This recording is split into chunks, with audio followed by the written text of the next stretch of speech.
এটা কি গো? এটা আমি মিষ্টি বানাবো, মিষ্টি মেখে আজকে রসগোল্লা হবে। বাহ, সুন্দর করে মাখতে হবে রসগোল্লা বানাবার জন্য।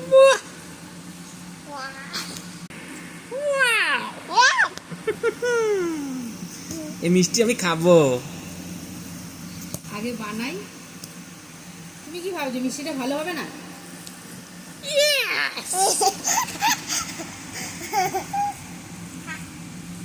ও রূপসী মাইয়া রে তোর।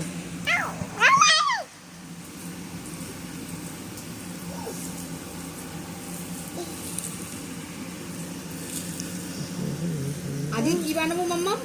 রসগোল্লা। রসগোল্লা হ্যাঁ, তাই জন্য ভালো করে ঠেসে ঠেসে মাখতে হবে।